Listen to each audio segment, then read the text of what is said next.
Hello everyone, way to humanities में आप सबका फिर से एक बार बहुत बहुत स्वागत है। आज की वीडियो में हम क्लास 12 सेमेस्टर 3 हिंदी ए के गद्य खंड का पहला पाठ, एक लंबी कविता का अंत का पहला भाग पढ़ने जा रहे हैं, जिसके लेखक हैं गजानन माधव मुक्तिबोध। क्लास 12 सेमेस्टर 3 हिंदी ए के सिलेबस के अंतर्गत जितने भी चैप्टर शामिल किए गए हैं उन सब के एक्सप्लेनेशंस और एमसीक्यूज की वीडियो आपको मेरे चैनल पर क्लास 12 सेमेस्टर 3 हिंदी ए की प्लेलिस्ट में मिल जाएगी, जिसकी लिंक मैंने डिस्क्रिप्शन में दे रखी है। तो चलिए अब हम अपने पाठ की शुरुआत कवि परिचय से करते हैं। गजानन माधव मुक्तिबोध 20वीं शताब्दी के एक प्रमुख हिंदी कवि, निबंधकार, साहित्यकार और राजनीतिक आलोचक तथा कहानीकार थे। मुक्तिबोध हिंदी साहित्य के प्रयोगवादी आंदोलन तथा 1950 के दशक की नई कहानी और नई कविता के क्षेत्र में अग्रणी व्यक्ति थे। वे तार सप्तक के प्रथम खंड में शामिल 7 कवियों में से एक थे। मुक्तिबोध की रचनाएं शोषित, पीड़ित एवं दलित लोगों को समर्पित है। मुक्तिबोध प्रगतिशील लेखक संघ के सक्रिय सदस्य भी बने। प्रस्तुत पाठ एक लंबी कविता का अंत गजानन माधव मुक्तिबोध द्वारा लिखित एक साहित्य की डायरी का एक अंश है। इस निबंध का आरंभ एक लंबी कविता के खत्म होने से होता है। लेखक के अनुसार छोटी कविताओं में वो अपने विचारों को पूरी तरह से प्रकट नहीं कर सकते और अपने विचारों को काट छाट कर छोटा करना उनके लिए संभव नहीं है। इसके अलावा लेखक ने इस निबंध के माध्यम से वर्तमान समाज की कई बुराइयों तथा समस्याओं के प्रति अपनी चिंता को प्रकट किया है, जिसे हम पाठ के माध्यम से ही समझ सकते हैं। तो चलिए अब हम इस पाठ को विस्तार से पढ़ते हैं। कल ही मैंने एक लंबी कविता खत्म की। उसका अंत मुझे शिथिल सा जान पड़ा। उसके अंत के बारे में जितना अधिक सोचता गया, मुझे लगा कि उस कविता को और बढ़ाना होगा कि वह अपने आप ही बढ़ जाएगी। लेखक ने कल ही एक लंबी कविता लिखनी खत्म की है, लेकिन उसका अंत उन्हें मजेदार नहीं लग रहा है। अब उसके अंत के बारे में वो जितना ज्यादा सोचते हैं तो उन्हें लगता है कि इस कविता को और ज्यादा बढ़ाना होगा। मुझे उसकी संभावित लंबाई चौड़ाई देखकर भय सा जान पड़ा। कविता बहुत ज्यादा लंबी हो गई थी, इसलिए उसकी लंबाई चौड़ाई देखकर लेखक को भय लग रहा था। क्यों भय लग रहा था? भय इसलिए कि इतनी प्रदीर्घता हमारे यहाँ अच्छी नहीं समझी जाती। कहने का मतलब यह है कि इतनी लंबी चौड़ी कविता लोग पसंद नहीं करते। दूसरे यह कि उसके मासिक पत्रों में प्रकाशन में बड़ी असुविधा होती है। अगर किसी मासिक पत्र में प्रकाशन के लिए भी वो कविता दी जाए तो भी असुविधा होती है। अगर किसी व्यक्ति को पकड़कर आप उसे अपना श्रोता भी बना लें तब भी काम नहीं चलने का, क्योंकि उसकी प्रदीर्घता उबाने वाली होगी। लेखक कह रहे हैं कि यदि वो किसी व्यक्ति को बुलाकर उसे अपनी कविता सुनाना भी शुरू कर दे तो भी सही नहीं होगा, क्योंकि इतनी लंबी चौड़ी कविता उसके लिए उबाने वाली होगी। तो क्या किया जाए? क्या उसको काट छाट कर छोटा कर दिया जाए, या उसके भीतर जो बातें, जो गुत्थियां, जो समस्याएं प्रकट हुई हैं, उनके चित्रणात्मक विकास के लिए अवसर और क्षेत्र प्रदान किया जाए? लेखक सोचते हैं कि जो उन्होंने लंबी चौड़ी कविता लिखी है, क्या उसे काट छाट कर छोटा कर दिया जाए? अगर वो ऐसा करते हैं तो उसके भीतर जो बातें बताई गई हैं, जो गुत्थियां सुलझाई गई हैं और जो समस्याएं प्रकट हुई हैं, उसे विकास का अवसर और क्षेत्र मिलेगा। दूसरे शब्दों में, क्या मेरी कविता के अंतस्तत्व यानी उसके भीतर की विशेषताओं को विकास का अवसर दिया जाना चाहिए? मैं उसको विकास और प्रसार का अवसर देने के पक्ष में हूँ। लेखक चाहते हैं कि वो अपनी कविता को और विकसित होने का मौका दे। आज मैं महीने भर से उस कविता के चक्कर में पड़ा हूँ, या यूँ कहिए कि वह कविता हाथ धोकर मेरे पीछे पड़ी है। लेखक महीने भर से उस कविता को पूरा करने के चक्कर में लगे हुए हैं। बीच बीच में लोगों के पत्र आते रहे, पिताजी के, मित्रों के, कुछ अपरिचितों के भी, लेकिन मैंने कुछ नहीं किया। जब लगा कि लोग बहुत बुरा मान जाएंगे, मुझे गाली देंगे, उनसे मेरे संबंध बिगड़ जाएंगे, तब मैंने कलम ली और उन्हें 2 शब्द लिख दिए। महीने भर से लेखक उस कविता को पूरा करने में लगे हुए थे और बीच बीच में उनके पिताजी, मित्र और बहुत सारे लोगों के पत्र भी आते रहे, लेकिन उन्होंने उसका कोई भी जवाब नहीं दिया। लेकिन जब उन्हें ऐसा लगा कि वो लोग बुरा मान जाएंगे तो उन्होंने कलम उठाकर उन्हें 2 शब्द लिख दिए। इधर वह कविता मेरा पिंड नहीं छोड़ रही थी। अगर वो कविता भावावेश पूर्ण होती तो एक बार उसकी आवेशात्मक अभिव्यक्ति हो जाने पर मेरी छुट्टी हो जाती। लेखक कहते हैं कि वो कविता खत्म होने का नाम ही नहीं ले रही थी। अगर वो कविता भावावेश पूर्ण यानी भावों से भरी हुई होती तो एक बार ही वो उसकी अभिव्यक्ति करके उस कविता को लिखना खत्म कर देते।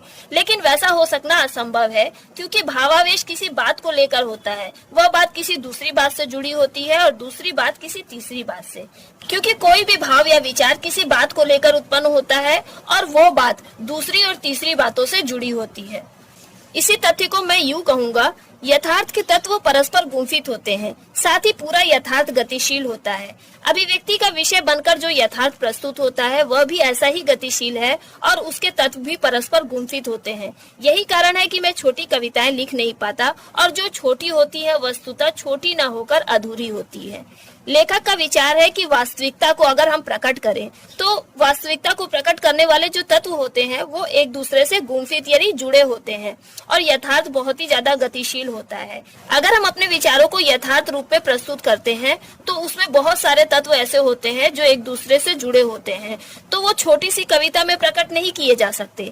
एक छोटी सी कविता में हम अपने सारे भावों को, सारे विचारों को प्रकट नहीं कर सकते और जो कविताएं छोटी होती हैं तो वो छोटी ना होकर अधूरी होती है, अर्थात उसमें हम अपने मन के सारे विचारों को प्रकट नहीं कर सकते। यहाँ लेखक अपने बारे में बात कर रहे हैं और इस प्रकार की ना मालूम कितनी ही कविताएं मैंने अधूरी लिखकर छोड़ दी। उन्हें खत्म करने की कला मुझे नहीं आती, यही मेरी ट्रेजेडी है। अब लेखक यहाँ पर अपनी ट्रेजेडी बताते हुए कहते हैं कि बहुत सारी कविताएं उन्होंने आधी अधूरी लिख के छोड़ दी हैं, क्योंकि उन्हें किस तरह से खत्म करना है वो उन्हें नहीं समझ में आ रहा है। जब भी वो कविता लिखने बैठते हैं तो उनके मन में इतने सारे भाव, इतने सारे विचार आने लगते हैं कि वो कविता काफी लंबी हो जाती है और यही उनकी ट्रेजेडी है। इससे भी बड़ी ट्रेजेडी यह है कि लोग मुझे गद्य लिखने को कहते हैं। इससे भी बड़ी ट्रेजेडी लेखक के लिए क्या है कि लोग उनसे कविता ना लिखने को कहकर गद्य लिखने को कहते हैं। और एक बार उन्होंने एक किताब का रिव्यू किया, वो भी उनके ऊपर दबाव डाला गया था इसलिए। तो उन्होंने देखा कि रिव्यू के लिए कई सारी किताबें आने लगी। अब आप जानते ही हैं कि सच्चाई पर, कौन सी सच्चाई पर, जिसे आप यकीनन सच्चाई समझते हैं, किसी न किसी हद तक बंदिश लगी होती है। लेखक और कवि भी किसी हद तक सच्चाई बोल सकते हैं, उनकी सच्चाई पर भी बंदिश लगी रहती है। वो हर बात को सच्चाई के साथ प्रकट नहीं कर सकते, इसलिए किताबों का रिव्यू करना भी आग से खेलने के समान था। मेरे कृपाशील अधिकारीगण वे मेरे प्रगाढ़ मित्र भी हैं। लेखक अपने कृपाशील अधिकारी गण के बारे में बात करते हैं जो कि उनके गहरे मित्र भी हैं, लेकिन लेखक नामक कार्यशील व्यक्ति को वो जंतु समझते हैं। लेखकीय कार्य के प्रति उनकी अनास्था इस आस्था से निष्पन्न होती है कि मनुष्य को अपनी आर्थिक और भौतिक उन्नति के लिए ही कार्य करना चाहिए। वो सोचते हैं कि कविता और गद्य लिखना केवल अपनी आर्थिक और भौतिक उन्नति के लिए ही करना चाहिए। ऐसी कविताएं और ऐसा ही गद्य लिखना चाहिए जिससे कि इनकम हो। इसलिए साल में अगर 4 किताबें लिखकर 4-1 हजार की आमदनी नहीं की तो क्या किया। उनके अनुसार अगर कोई लेखक किताबें लिखकर साल भर में 4-5 हजार की आमदनी नहीं कर लेता तो उसका लिखना बेकार है। इसलिए उनके अधिकारी मित्र ने उन्हें सलाह दी कि वो उपन्यास लिखे और अपना दलिद्र मिटाए, यानी अपनी आर्थिक हालत को सुधारे। मेरी स्त्री मेरे टेबल के पास आकर खड़ी हो जाती है और उदास होकर मुझसे कहती है कि तुम क्या कर रहे हो। अच्छा कविता, इस पर कितने रुपए मिलेंगे। अब लेखक की पत्नी भी लेखक के सामने खड़ी हो जाती है और उदास दृष्टि से व्यंग करते हुए उनसे कहती है, अच्छा कविता लिख रहे हो, इसमें तुम कितने पैसे कमा लोगे। अब मैं सोचता हूँ कि कलम घसीटते हुए मेरे बाल तो सफेद हो ही गए हैं, मेरे जीवन का यह अंतिम कार्यकाल चल रहा है, तो मैं क्यों ना अपनी कविताओं का संशोधन परिशोधन करके उन्हें प्रकाशन योग्य रूप दे दूं। अब लेखक सोचते हैं कि लिखने का काम करते करते उनकी आधी उम्र बीत गई है और उनके बाल भी सफेद हो रहे हैं और अब ज्यादा दिनों तक उनका लेखन कार्य नहीं चलेगा, तो क्यों ना उन्होंने जितनी कविताएं लिखी हैं उन कविताओं का संशोधन करके उन्हें इस लायक बना दूं कि वो पत्रिकाओं में प्रकाशित हो सके, जिससे उनकी कुछ आमदनी भी हो जाएगी। लेकिन ये कविता है कि हाथ पांव पसारती ही जा रही है, लेकिन ये कविता खत्म होने का नाम ही नहीं ले रही है, बल्कि और ज्यादा बढ़ती जा रही है। और अब सुना है कि मुझे जल्दी एक कुंजी लिखने का काम मिलेगा। मेरी आर्थिक कठिनाई कुछ तो हल हो ही जाएगी। इधर माता पिता भी आ रहे हैं, जरूरी है कि मैं लाभजनक कार्य हाथ में लूं। अब लेखक को जल्द ही एक कुंजी लिखने का काम मिलने वाला है। लेखक को लगता है कि इससे उनकी आर्थिक समस्या का निवारण हो जाएगा और उनके माता पिता भी उनके पास आ रहे हैं, तो बेहतर यही होगा कि वो कोई ऐसा काम करे जिससे उनका फायदा हो। लेकिन बुरी बात तो यह है कि मुझे एक काम से दूसरे काम पर जाने में तकलीफ होती है। अब यह हालत है कि मुझे इस कविता को बार बार पढ़ने की, उसमें बार बार संशोधन करने की इच्छा होती है, लेकिन अब समय नहीं है, फिर कभी देखूंगा। लेखक की समस्या यह है कि वो एक काम को छोड़कर दूसरे काम पे नहीं जाना चाहते। जब तक एक काम खत्म ना हो जाए तब तक दूसरे काम पे जाने पर उन्हें तकलीफ होती है। अब उनकी यह हालत है कि उनकी इच्छा होती है कि वो उस कविता को बार बार पढ़ें और उसमें सुधार करें, लेकिन अब उनके पास समय नहीं है क्योंकि उनकी आर्थिक स्थिति अच्छी नहीं है और उन्हें कुछ पैसे कमाने हैं जिससे वो अपने परिवार का दलिद्र मिटा सके। इसलिए वो निर्णय करते हैं कि वो फिर कभी देखेंगे। लेकिन स्त्री मेरे टेबल के पास खड़ी हो गई। किसी जमाने में जब वो छोटी थी, यानी कम उम्र की थी, और मैं भी कम उम्र का था, तो वो बड़ी आकर्षक लगती थी। आज तो वह मुझे भयोत्पादक प्रतीत होती है, लेकिन आर्थिक तंगी की वजह से आज उसका चेहरा ऐसा विकृत हो गया है कि उसे देखकर डर लगता है। उसको देखकर मेरे हृदय में करुणा, दायित्व भाव, यथार्थ का आतंक और भय, तरह तरह की भावनाएं व्याप्त होती है। उसे देखकर लेखक को भी तरस आता है कि आज उनकी आर्थिक स्थिति अच्छी नहीं है, इसके वजह से उसकी ये हालत हो गई है। इसलिए उनके मन में अपने परिवार के प्रति अपने कर्तव्य की भावना जागृत होती है और यथार्थ का सामना करते हुए उनके मन में तरह तरह की भावनाएं आती हैं कि इतने में मेरी नजर 2 चिट्ठियों पर पड़ जाती है जो मेरी टेबल पर पड़ी हुई है। एक है शरद जोशी की और दूसरी है अक्षय कुमार की। तभी लेखक की नजर 2 चिट्ठियों पे पड़ती है जो कि उनके टेबल पे पड़ी है, एक शरद जोशी की और दूसरी अक्षय कुमार जी की। लेखक कहते हैं कि दोनों ही उनके अपने हैं, यही उनका दुर्भाग्य है, क्योंकि अपने लोगों से ही ऐंठना और उनकी उपेक्षा करना और उन्हें गले पड़ी चीज समझना आज के बहुत से कलाकारों का स्वभाव है। आजकल बहुत से लेखक ऐसे हैं जो कि अपने आप में इतना व्यस्त हो गए हैं कि अपनों की उपेक्षा करते हैं। मैंने देखा है कि ऐसे कलाकार साधारणतः अपने को बौद्धिक और प्रतिभाशाली और आधुनिक समझते हैं, शायद वैसे होते भी हैं। ऐसे बहुत से कलाकार हैं जो कि अपने आप को बहुत ही ज्यादा बुद्धिमान और प्रतिभाशाली समझते हैं, साथ ही साथ वे अपने आप को आधुनिक भी समझते हैं, इसलिए वो अपने लोगों की उपेक्षा करते हैं। दूसरे प्रकार के भी कलाकार होते हैं जिन्हें अपने लोग बड़े प्यारे होते हैं। उनका हिसाब यह होता है कि अगर कोई कवि उनका दोस्त हुआ तो वह निस्संदेह ऊंचा और अच्छा कवि तो हो ही गया। कुछ लोग ऐसे भी होते हैं जो अपने लोगों से बहुत प्यार करते हैं। उनका ये हिसाब किताब होता है कि अगर कोई कवि उनका दोस्त होता है तो वह उसे भी ऊंचे पद पर पहुंचा देते हैं। किंतु यदि कोई लेखक यदि किसी दूसरी या तीसरी प्रकार की मंडली में रहता है या नहीं भी रहता है लेकिन उनसे अलग है, तो यह धारणा बनाने की प्रवृत्ति सबल हो जाती है कि वह यूं ही लिखता है, बेकार लिखता है या फिजूल लिखता है। कुछ महान कलाकार ऐसे भी होते हैं जो अपने साथ अपने लोगों को भी ऊपर पहुंचा देते हैं, लेकिन अगर कोई तीसरी मंडली का लेखक होता है जो कि उनकी जान पहचान या रिश्तेदारी में नहीं होता है, तो भले ही वो कितना प्रतिभाशाली क्यों ना हो, लेकिन वो उनका विरोध करते हैं और कहते हैं कि अरे वो बेकार का लिखता है, फिजूल का लिखता है, उसका लेखन कार्य बेकार है, उद्देश्यहीन है। इस प्रकार की मंडलियों में जो चीज चलती है एक सीमित क्षेत्र में वही श्रेष्ठ और वर्णीय दिखाई देती है। उनके वे सब अपने और सगे हैं, इसलिए वे श्रेष्ठ भी हैं, उत्तम भी हैं, अच्छे भी हैं। इस तरह की मंडलियों के जो लेखक और कलाकार होते हैं वो अपनी एक सीमित दुनिया में ही रहते हैं। अपने आसपास उनके परिवार के लोग, उनके रिश्तेदार, उन्हें ही वो श्रेष्ठ समझते हैं। उनके जो अपने सगे लोग हैं वे श्रेष्ठ हैं, उत्तम हैं, अच्छे हैं। इसके विपरीत अगर कोई व्यक्ति उनके सगे संबंधियों या नाते रिश्तेदारों में नहीं है, भले ही वो कितना श्रेष्ठ हो, लेकिन वो उनकी कमी निकालने में लगे रहते हैं। दूसरे शब्दों में एक विशेष प्रकार के लोग यदि अपनों से ऐंठकर उनकी उपेक्षा करते हैं तो दूसरे विशेष प्रकार के लोग उन्हीं में रहकर उनमें प्रचलित स्तरों की कसौटी को समझकर कीर्ति प्राप्त करने की कोशिश करते हैं। दूसरे शब्दों में कहा जाए तो कुछ लोग ऐसे भी होते हैं जो कि अपनों से ही ऐंठकर रहते हैं और उनकी उपेक्षा करते हैं, और कुछ लोग ऐसे भी होते हैं जो अपने लोगों के साथ रहकर उनकी कसौटी को समझते हैं और आगे बढ़ने की कोशिश करते हैं और यश को प्राप्त करते हैं। यह भी संभव है यह घरे बाहिरे की समस्या हो, यानी जो अत्यंत आत्मीय हो उन्हें यूं ही समझा जाए और जो पराये और परकीय हो उन्हें अपने आकर्षण, विश्वास और श्रद्धा का आस्पद माना जाए। कुछ लोग ऐसे होते हैं जो अपने घर के लोगों की कद्र नहीं करते, उनकी प्रतिभा पे ध्यान नहीं देते हैं। जो उनके आत्मीय यानी अपने होते हैं उन्हें वो बेकार समझते हैं, और जो पराये होते हैं वह उन्हें प्रतिभाशाली, आकर्षक और विश्वास के योग्य समझते हैं और उन्हें ही वो सम्मान देते हैं। मेरा ख्याल है कि सब लोग ऐसे नहीं होते, उन्हीं में मैं अपने आप को गिनवाना चाहता हूँ, लेकिन यह एकदम सच है कि अपनों की उपेक्षा का अपराधी हूँ। लेखक कहते हैं कि मैं ऐसे लोगों में अपने आप को गिनवाना चाहता हूँ जो कि अपनों की उपेक्षा नहीं करते, लेकिन सच बात यह है कि मैं ना चाहते हुए भी अपने लोगों की उपेक्षा करता हूँ और इस बात का मैं अपराधी हूँ। लेकिन मैं उन अपनों को क्या कहूँ, यह कविता मेरा पिंड नहीं छोड़ती। यहाँ लेखक अपनी लाचारी को प्रकट करते हैं कि मैं ऐसा करना नहीं चाहता, मैं अपने लोगों की उपेक्षा नहीं करना चाहता, लेकिन क्या करूँ, ये कविता है कि खत्म होने का नाम ही नहीं ले रही और इसके कारण मुझे अपने लोगों की उपेक्षा करनी पड़ती है।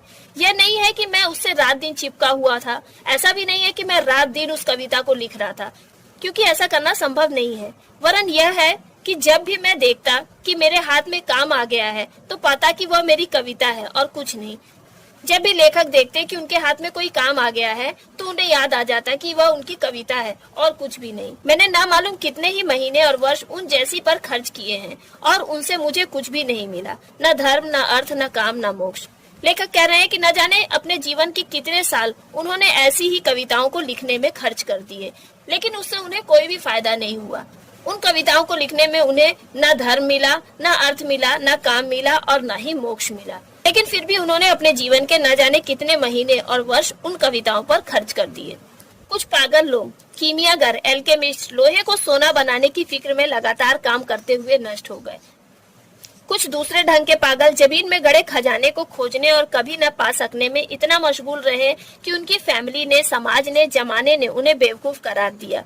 कई तरह के पागल हुआ करते हैं और मुझे अब समझ में आने लगा है कि हो ना हो मैं भी उसी श्रेणी में गिने जाने के योग्य हूँ, लेकिन नहीं, फिर भी मैं समझदार बनने की कोशिश करूंगा और गद्य लिखूंगा। अब लेखक सोचते हैं कि दुनिया में बहुत तरह के लोग हुए हैं। कुछ कीमियागर हुए जो कि लोहे को सोना बनाने की फिक्र में लगातार रात दिन मेहनत करने लगे। कुछ दूसरे ढंग के पागल लोग भी हुए जो जमीन में गड़े खजाने को खोजने में लगे रहे, लेकिन कभी भी उसे पा ना सके और इस कारण वो अपने परिवार से, अपने समाज से सबसे दूर होते चले गए और उसी समाज ने उन्हें बेवकूफ साबित कर दिया। दुनिया में कई तरह के पागल लोग होते हैं। लेखक को लगता है कि शायद वो भी उन्हीं पागलों की श्रेणी में आते हैं, लेकिन फिर वो निर्णय लेते हैं कि नहीं, वो ऐसा नहीं करेंगे, बल्कि वो समझदार बनने की कोशिश करेंगे और कविता लिखना छोड़कर गद्य लिखेंगे, क्योंकि गद्य लिखने से उनकी कुछ आमदनी होगी। मैंने इस ओर काम भी शुरू कर दिया, लेकिन क्या बताऊं कि एक चीज है जिसका नाम है धुन, जिसका नाम है लौ। ये शब्द आधुनिक नहीं है, फिर भी उनके अर्थ का अस्तित्व आज भी विराजमान है। वह मुझे कविता की ओर ही ले जाती है, लेकिन मैं वचन देता हूँ कि मैं कविता नहीं बल्कि गद्य लिखूंगा। इससे मुझे आमदनी भी हो जाएगी और कुछ यश भी मिलेगा। अब लेखक गद्य लिखना शुरू तो कर देते हैं, लेकिन अभी भी उनके अंदर कविता लिखने की धुन सवार है और वो कहते हैं कि ये जो धुन है वो मुझे बार बार कविता लिखने के लिए प्रेरित करती है। लेकिन फिर भी वो अपने आप से वादा करते हैं कि वो कविता नहीं लिखेंगे बल्कि गद्य लिखेंगे, जिससे उन्हें कुछ आमदनी भी होगी और कुछ यश भी मिलेगा। मैंने सोचा है कि मैं हर कविता पर एक कहानी लिखूं।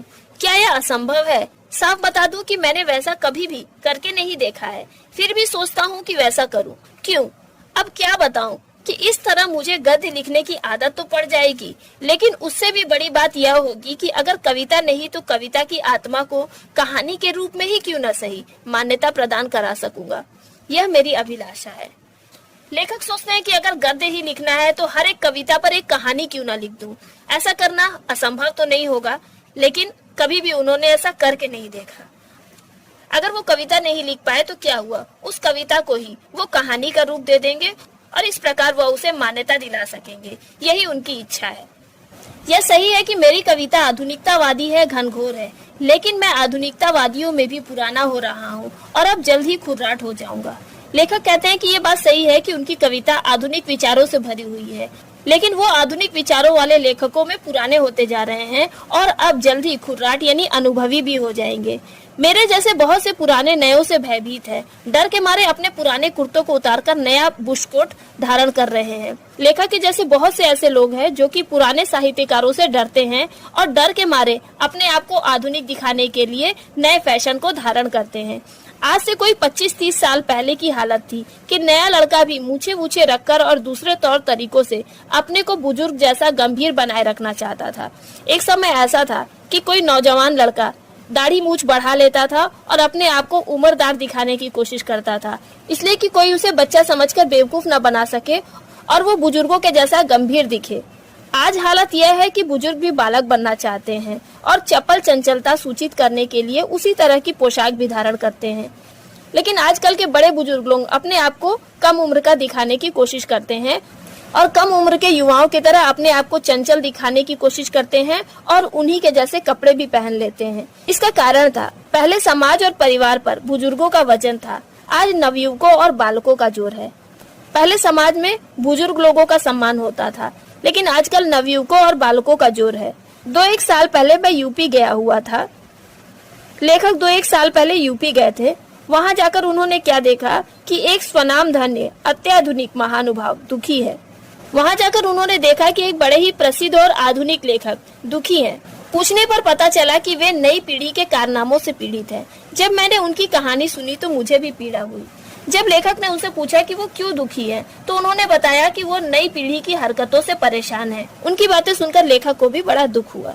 लेकिन सवाल यह है कि अगर समाज और परिवार पर बुजुर्गों का वजन नहीं है, तो आज मुख्यतः वे स्वयं दोषी और अपराधी हैं। स्वयं वे कहीं चूक गए, इसलिए मात खा गए। लेखक कहते हैं कि अगर आज समाज में बुजुर्गों की बात कोई नहीं मानता, तो इसमें युवाओं का दोष नहीं है, बल्कि खुद उन बुजुर्गों का ही दोष है, क्योंकि उन्होंने ही युवाओं को सही शिक्षा नहीं दी। उन्होंने ही उन्हें बड़े बुजुर्गों की कद्र करना नहीं सिखाया। वे कहीं चूक गए। मेरा अपना विचार है कि जिस भ्रष्टाचार, अवसरवादिता और अनाचार से आज हमारा समाज व्यथित है, उसका सूत्रपात बुजुर्गों ने ही किया। लेखक का विचार है कि आज समाज में जो भ्रष्टाचार, अवसरवादिता और अनाचार फैला हुआ है, इसकी शुरुआत बुजुर्गों ने ही की। स्वाधीनता प्राप्ति के उपरांत भारत में दिल्ली से लेकर प्रांतीय राजधानियों तक भ्रष्टाचार और अवसरवादिता के जो दृश्य दिखाई दिए, उनमें बुजुर्गों का ही बड़ा हाथ था। आजादी के बाद भारत की राजधानी दिल्ली से लेकर कई अन्य प्रांतों में भी जो भ्रष्टाचार, अवसरवादिता दिखाई पड़ी, उसमें बुजुर्गों का ही हाथ था। हमारी आज की पीढ़ी ने उन बुजुर्गों से ही सीख हासिल की है। अगर हमारे बुजुर्गों पर नए तरुणों की श्रद्धा नहीं रही, तो इसका कारण यह नहीं है कि वे अनास्थावादी हैं, वरन यह है कि हमारे बुजुर्ग श्रद्धास्पद नहीं रहे। अगर हमारे आज के युवा वर्ग के लोग बुजुर्गों का सम्मान नहीं करते, तो इसका मतलब ये नहीं है कि वो अनास्थावादी है, उन्हें सही संस्कार नहीं मिले। ऐसा नहीं है, बल्कि इसका कारण यह है कि हमारे जो बुजुर्ग हैं, वो इस लायक ही नहीं रहे कि उन्हें सम्मान दिया जाए। और अगर हमारे युवक अनास्थावादी हैं, तो भी कोई बुराई नहीं है, क्योंकि अनास्था का जन्म आस्था से ही होता है। अनास्था आस्था की पुत्री है। फर्क यह है कि आज के पहले दर्शकों के सामने रंगमंच पर आस्था नाटक खेला करती थी और अनास्था नेपथ्य में सूत्र संचालन करती थी। तो आजकल रंगमंच पर अनास्था नाटक करती है और आस्था नेपथ्य में बैठकर सूत्र संचालन करती है। लेखक कहते हैं कि उस जमाने में और आज के जमाने में इतना ही अंतर है कि उस समय लोग बाहरी रूप से आस्था का दिखावा करते थे, ऊपर से अपने आप को सदाचारी और अच्छा दिखाते थे। भले ही उनके मन में अनास्था होती थी, लेकिन आजकल इसका उल्टा हो गया है। आजकल के लोग बाहरी रूप से अनास्था को प्रकट करते हैं और अपने मन में विश्वास को छुपाए रखते हैं। कहने का मतलब यह है कि उस जमाने में लोग भले ही परिस्थितियों से असहमत रहते थे, लेकिन बाहरी रूप से वो सहमत होने का दिखावा करते थे। लेकिन आजकल समय बदल चुका है। आजकल के युवा लोग अपने मन में सहमति को छुपा के रखते हैं और ऊपर से असहमति का दिखावा करते हैं। यह मैं मानने के लिए तैयार नहीं हूँ कि आज के नवयुवकों में केवल धुआं शेष रह गया है और आग नहीं। आग है और वह भीतर ही भीतर है। लेखक इस बात को मानने से इनकार करते हैं कि आजकल के नवयुवकों में केवल धुआं अर्थात झूठ मूठ का दिखावा रह गया है। आग यानी कुछ करने का जोश या जुनून नहीं है। आग है, लेकिन वो उनके भीतर है। लेकिन नवयुवक पाता है कि आज उस आग की कोई कीमत नहीं रह गई है। इस व्यवहारिक जगत में, जिसे कभी गलती से समाज भी कहा जाता है, उस आग को पुराना भार जैसा कुछ माना जा रहा है। उन नवयुवकों के अंदर आग यानी जोश तो है, लेकिन समाज में उसकी कीमत नहीं रह गई है। ये समाज उनके जोश को नहीं पहचानता और उसे एक पुराना भार जैसा समझता है। वह आग उसकी निज की है, लेकिन उसके कारण सामाजिक है। अधिकतर वह जोश और उत्साह उसका खुद का है, लेकिन उस उत्साह को बढ़ाने के पीछे समाज की भूमिका होती है। यदि समाज उसे आगे बढ़ने का मौका देगा, तो ही वो अपना विकास कर पाएंगे। लेकिन अगर ऊपर कही हुई बात सच है, तो सवाल यह है कि उसके काव्य में वह आग झलकती क्यों नहीं। प्रश्न स्वाभाविक है, लेकिन लेखक कहते हैं कि अगर ये बात सही है, तो आजकल के कवियों में वो आग, वो जोश क्यों नहीं दिखाई देता। ये प्रश्न तो स्वाभाविक है। इसका उत्तर इस प्रकार से दिया जा सकता है। अब लेखक इस बात का उत्तर देने की कोशिश करते हैं। बुजुर्गों ने, सत्ताधिकारियों ने, समाज संचालकों ने, आर्थिक शक्ति से संपन्न वर्गों ने समाज के प्रत्येक स्तर पर प्रकट और अप्रकट, सूक्ष्म और स्थूल भ्रष्टाचार का विधान रखा है। लेखक इसका कारण बताते हैं। वो कहते हैं कि हमारे समाज के जो बड़े बुजुर्ग हैं, जो सत्ता के अधिकारी हैं, जो समाज को चलाते हैं, जो आर्थिक शक्ति से संपन्न लोग हैं, ताकतवर लोग हैं, वह जिन बातों से सहमत होते हैं, वो उन्हीं बातों को सामने लाना चाहते हैं और खुद उनके द्वारा ही समाज में भ्रष्टाचार फैलता है। इस भ्रष्टाचार के कई रूप हैं। कभी वो कानून के रूप में प्रकट होता है, कभी कानून की आड़ में गैर कानूनी रूप में। समाज में जो भ्रष्टाचार फैल रहा है, उसके पीछे कहीं न कहीं हमारे देश के सत्ताधिकारी और समाज संचालक लोग भी शामिल होते हैं। कभी वो अपने नियमों को कानून का रूप दे देते हैं और कभी कानून की आड़ में वो गैर कानूनी काम करते हैं। कानून या नियम तो आर्थिक शक्ति से संपन्न प्रभावशाली लोगों की सुविधा के लिए है। समाज में जितने भी नियम और कानून बनाए गए हैं वो ताकतवर लोगों की सुविधा को ध्यान में रखकर ही बनाए गए हैं। तो इस प्रकार के वातावरण में फिट होने के लिए हमारी समझदारी का यह तकाजा होता है कि किसी न किसी तरह शैतान से समझौता करके गधे को भी काका कहो। लेखक कहते हैं कि अगर हमें इस भ्रष्टाचार से भरे हुए समाज में रहना है तो हमारी समझदारी यह है कि किसी भी तरह से शैतान से समझौता करके गधे को काका कहो। जो शक्तिशाली व्यक्ति हैं उनकी हाँ में हाँ मिलाओ और उनकी चापलूसी करो। बड़े बड़े आदर्शवादी आज रावण के यहाँ पानी भरते हैं और हाँ में हाँ मिलाते हैं। बड़े बड़े लोग जो कि आदर्शवादी बनने का दिखावा करते हैं वो भी रावण जैसे भ्रष्टाचारी लोगों की हाँ में हाँ मिलाते हैं। बड़े प्रगतिशील महानुभाव भी इसी मर्ज में गिरफ्तार हैं। बड़े ही प्रगतिशील विचारों वाले महापुरुष भी इसी विचारधारा से प्रभावित हैं। जो व्यक्ति रावण के यहाँ पानी भरने से इनकार करता है उसके बच्चे मारे मारे फिरते हैं। जो व्यक्ति इन ताकतवर और भ्रष्टाचारी वर्ग के लोगों की हाँ में हाँ मिलाने से इनकार करता है वो कहीं का नहीं रह जाता, उसके बच्चे मारे मारे फिरते हैं। और आप जानते हैं कि ख्याति प्राप्त यशोदीप्त प्रगतिशील महानुभाव भी, मैं सबको नहीं कह सकता, उन पर हंस पड़ते हैं या कभी कभी तुच्छ के प्रति दया के भाव से परिलिप्त हो उठते हैं। लेखक कह रहे हैं कि जो लोग समाज में बहुत ही ज्यादा यश प्राप्त कर चुके हैं और बहुत ही प्रगतिशील महापुरुष हैं, सबके बारे में तो नहीं कह सकते लेकिन बहुत से लोग ऐसे हैं। ऐसे लाचार लोगों को देखकर उन्हें तुच्छ समझते हैं और उनके प्रति अपनी दया की भावना को प्रकट करते हैं, उन्हें बेचारा समझकर अफसोस दिखाते हैं। तो संक्षेप में जो व्यक्ति फटेहाल और फटीचर है उसे मान्यता देने के लिए कोई तैयार नहीं है, चाहे वो कितना ही नैतिक क्यों ना हो। संक्षेप में लेखक कह रहे हैं कि समाज में जो व्यक्ति फटेहाल है यानी उसकी आर्थिक दशा बहुत ही खराब है उसे कोई सम्मान नहीं देता, चाहे वो कितना ही नैतिक हो, लेकिन उसके गुणों की कोई कद्र नहीं की जाती। समाज में केवल उसी की कद्र होती है जो कि बड़े और शक्तिशाली लोगों की चापलूसी करते हैं। तो ऐसी दयनीय शनिश्चरी दशा से बचने के लिए अगर हमारे नवयुवक चतुरता का प्रयोग करें तो इसमें आश्चर्य नहीं होना चाहिए। तो आज के समाज में अगर हमारे नवयुवक चालाकी का प्रयोग करते हैं, ऐसे शक्तिशाली वर्ग के लोगों की चापलूसी करते हैं और आगे बढ़ने की कोशिश करते हैं तो उन्हें बुरा नहीं कहा जाना चाहिए। वे भी रावण के किसी दास के अनुदास के उपदास से अपना रिश्ता कायम करने में लगे हुए हैं। हमारे देश के नवयुवक भी ऐसे शक्तिशाली लोगों के साथ रिश्ता कायम करना चाहते हैं और आगे बढ़ने की कोशिश करते हैं। और रावण के राज्य का एक मूल नियम यह है कि जो अपना अनुभूत वास्तव है उस पर पर्दा डालो। रावण के राज्य का सबसे बड़ा नियम यह है कि जो अपनी वास्तविकता है उसको तुम छुपा लो और अपने आप को समाज के सामने बहुत ही महान दिखाने की कोशिश करो। इसलिए हमारे बहुत से कवि और कथाकार डर के मारे उस वास्तव को नहीं लिखते जिसे ये भोग रहे हैं, क्योंकि ये उस वास्तव को इतना अधिक जानते हैं कि अति परिचय के कारण भी उस वास्तव से उड़ जाना और उड़ते रहना चाहते हैं। लेखक कह रहे हैं कि हमारे समाज के बहुत से कवि और कथाकार उनकी सच्चाई को जानते हैं। वो जानते हैं कि उनका वास्तविक चेहरा कुछ और है और समाज के सामने वो अपने आप को कुछ और दिखाने की कोशिश करते हैं, लेकिन फिर भी वो उनकी सच्चाई को सामने नहीं लाने देना चाहते, क्योंकि वो जानते हैं कि अगर वो उनकी सच्चाई को सामने लाएंगे तो इसका परिणाम उन्हें और उनके परिवार को भोगना पड़ेगा। इसलिए वो डर के मारे एक झूठा साहित्य लिखते हैं। उन रावण जैसे शक्तिशाली लोगों की बुराई नहीं करते बल्कि उनका झूठा गुणगान करते हैं और समाज के सामने उनका झूठा परिचय पेश करते हैं। वो उनका अति परिचय यानी उनके बारे में इतना जानते हैं कि उसे बताने का साहस नहीं रखते, इसलिए वो उनकी वास्तविकता से उड़ जाना चाहते हैं, अर्थात उनके वास्तविक चेहरे को भूल जाते हैं। अनुभूत वास्तव का आज जितना अनादर है उतना पहले कभी नहीं था। आज समाज में सच्चाई का, वास्तविकता का जितना अनादर होता है उतना अनादर पहले कभी नहीं होता था। तो यहीं पर गजानन माधव मुक्तिबोध का निबंध एक लंबी कविता का अंत का पहला भाग खत्म होता है। उम्मीद करती हूँ कि इस पाठ को आप यहाँ तक अच्छी तरह से समझ गए होंगे। इसके आगे के भाग को हम अगली वीडियो में पढ़ेंगे। वीडियो पसंद आई हो तो इसे लाइक कीजिएगा और आपके जो भी डाउट्स हैं उन्हें कमेंट करके मुझे बताइएगा। मिलते हैं अगली वीडियो में एक लंबी कविता का अंत निबंध के दूसरे भाग के साथ।